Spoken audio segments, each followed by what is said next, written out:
Hello friends, എല്ലാവർക്കും exploration വീഡിയോയിലേക്ക് സ്വാഗതം. ധനുഷ്കോടി എന്ന ഒരു സുന്ദര നഗരത്തെക്കുറിച്ച് നിങ്ങൾ കേട്ടിട്ടുണ്ടോ? ഒരു കാലത്ത് ഭംഗിയിൽ ഏറ്റവും മുൻപന്തിൽ നിന്ന ഒരു നഗരമായിരുന്നു ധനുഷ്കോടി. എന്നാൽ ഇന്ന് ധനുഷ്കോടി ഒരു പ്രേത നഗരമായത് എങ്ങനെ എന്നതിനെക്കുറിച്ച് നമുക്ക് ചർച്ച ചെയ്യാം. അതിനു മുമ്പ് നിങ്ങൾ ആദ്യമായിട്ടാണ് എൻ്റെ ചാനൽ കാണുന്നതെങ്കിൽ എൻ്റെ ചാനൽ സബ്സ്ക്രൈബ് ചെയ്യുക. കൂടാതെ തൊട്ടടുത്തുള്ള ബെൽ ഐക്കൺ അനേബിൾ ചെയ്യുക.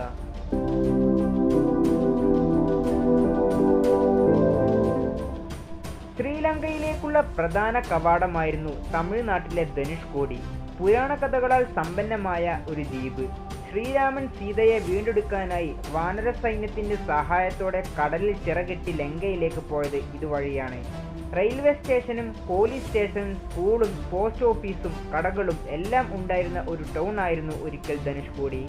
എന്നാൽ 1963 ഡിസംബർ മാസത്തിലെ ഒരൊറ്റ ദിവസം കൊണ്ട് ധനുഷ്കോടിയുടെ ജാതകം തിരുത്തിയെഴുതപ്പെട്ടു. ഡിസംബർ 22 വീശിയടിച്ച ചുഴലിക്കാറ്റിൽ ഈ ചെറുനഗരം നാമാവശേഷമായി. ഇന്ന് ഇവിടം അക്ഷരാർത്ഥത്തിൽ ഒരു പ്രേത നഗരമാണ്. ധനുഷ്കോടിയുടെ ചരിത്രം അറിയണമെന്ന് നിങ്ങൾക്ക് ആഗ്രഹമുണ്ടോ? എന്നാൽ നമുക്ക് ചരിത്രത്തിലേക്ക് കടക്കാം. തമിഴ്നാട്ടിലെ പാമ്പൻ ദ്വീപിന്റെ തെക്കുകിഴക്കേ അറ്റത്തായി സ്ഥിതി ചെയ്യുന്ന ഒരു ഉപേക്ഷിക്കപ്പെട്ട ഒരു പട്ടണമാണ് ധനുഷ്കോടി. പാമ്പന്റെ തെക്കുകിഴക്കായി ശ്രീലങ്കയിലേക്ക് തലൈമന്നാറിന് ഏകദേശം 18 മൈൽസ് പടിഞ്ഞാറായി ഇത് സ്ഥിതി ചെയ്യുന്നു. ധനുഷ്കോടിയെ പാക് കടലിടുക്കാണ് പ്രധാന കരയുമായി വേർതിരിക്കുന്നത്. ശ്രീലങ്കയും ഇന്ത്യയും തമ്മിൽ കരമാർഗമായുള്ളതും നാമമാത്രമായതുമായ ഏക അതിർത്തി ഏകദേശം 45 മീറ്ററും 148 അടി മാത്രം ദൈർഘ്യമുള്ളതും ലോകത്തിലെ ഏറ്റവും ചെറുതുമാണ്. ഇത് പാക് ഉൾക്കടലിലെ ഒരു മണൽത്തിട്ടയിലാണ്. തമിഴ്നാടിന്റെ കിഴക്കൻ തീരത്ത് തെക്കോട്ട് മാറി മാന്നാർ ഉൾക്കടലിലേക്ക് നീണ്ടുകിടക്കുന്ന രാമേശ്വരം ദ്വീപിന്റെ തെക്കേ അറ്റമാണിത്. ഇതിന് കിഴക്ക് ഭാഗത്തെ സമുദ്രം ബംഗാൾ ഉൾക്കടലും പടിഞ്ഞാറ് ഭാഗം ഇന്ത്യൻ മഹാസമുദ്രവുമാണ്. ഒരു പഴയ തുറമുഖ പട്ടണമായിരുന്നു ധനുഷ്കോടി. ഇവിടെ നിന്ന് രാമേശ്വരം പട്ടണത്തിലേക്ക് 18 കിലോമീറ്റർ ദൂരമുണ്ട്. വൻകരയുമായി ഈ ദ്വീപിനെ ബന്ധിപ്പിക്കുന്നത് പാമ്പൻ പാലമാണ്. ബ്രിട്ടീഷ് ഭരണകാലത്ത് ഇന്ത്യയും ശ്രീലങ്കയും തമ്മിലുണ്ടായിരുന്ന കപ്പൽ ഗതാഗതത്തിലെ പ്രധാന കണ്ണിയായിരുന്നു ഈ ചെറിയ തുറമുഖം. ഇന്ന് ഇവിടം മത്സ്യബന്ധന വ്യവസായത്തിന് പേരുകേട്ടതാണ്. പുരാണപ്രസിദ്ധമായ രാമേശ്വരവുമായുള്ള ബന്ധം മൂലം ധനുഷ്കോടിയും ഹിന്ദുക്കളുടെ പുണ്യ തീർത്ഥാടന കേന്ദ്രമായിരുന്നു. ധനുസിന്റെ അറ്റം എന്നാണ് ധനുഷ്കോടി എന്ന വാക്കിന്റെ അർത്ഥം. രാമൻ സേതുബന്ധനം തീർത്തത് ഇവിടെ നിന്നാണെന്ന് രാമായണം സൂചന നൽകുന്നു. ഹിന്ദു പുരാണ ഇതിഹാസ ഗ്രന്ഥങ്ങൾ പ്രകാരം സീതയെ വീണ്ടെടുക്കാൻ ശ്രീരാമൻ ലങ്കയിലേക്ക് സേതുബന്ധനം നടത്തുമ്പോൾ പണി തുടങ്ങാൻ തന്റെ ധനുസ്സുകൊണ്ട് അടയാളപ്പെടുത്തിയിരിക്കുന്നത് ധനുഷ്കോടിയുടെ തെക്കേ അറ്റമായിരുന്നു എന്ന് ഐതിഹ്യം.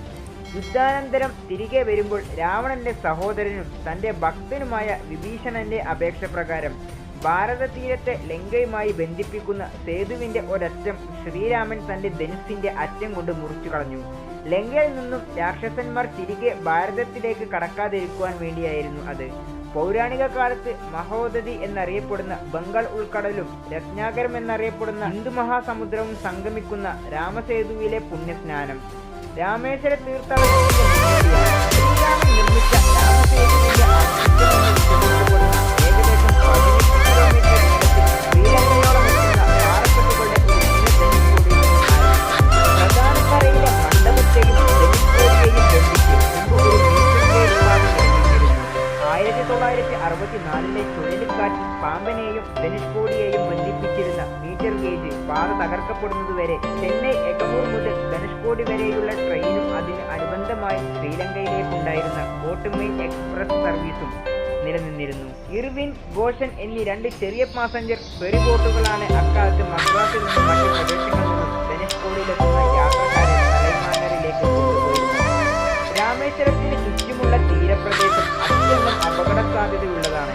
ജിയോളജിക്കൽ സർവേ ഓഫ് ഇന്ത്യ നടത്തിയ ഒരു പഠന റിപ്പോർട്ട് അനുസരിച്ച് കടൽ തീരത്തിന് ലംബമായി ഭൂമിയുടെ ചോടിലെ ടെക്ടോണിക് ചലനം കാരണമായി 1948-ലും 1949-ലുമായി ധനുഷ്കോടിയുടെ തെക്കൻ ഭാഗത്ത് മാന്നാർ ഉൾക്കടലിനെ അഭിമുഖീകരിക്കുന്ന ഭാഗം ഏകദേശം 5 മീറ്ററോളം പൊങ്ങിപ്പോകുമെന്നാണ് ഇതിന്റെ പരമ്പരയിൽ.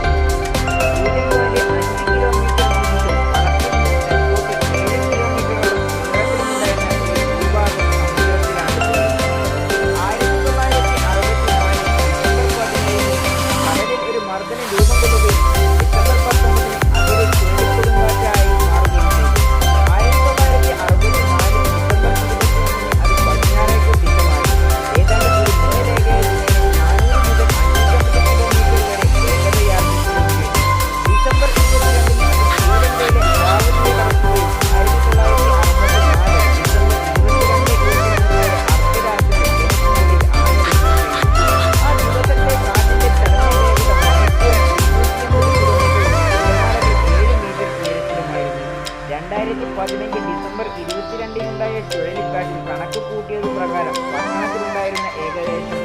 800 പേർ മരിക്കുകയും സ്റ്റേഷനിലേക്ക് അടുത്തുകൊണ്ടിരിക്കുന്ന പമ്പൻ ധനുഷ്കോടി പാസഞ്ചർ ട്രെയിനും അതിലെ 111 യാത്രക്കാർ ഉൾപ്പെടെ ഒഴിച്ചു പോവുകയും ചെയ്തു.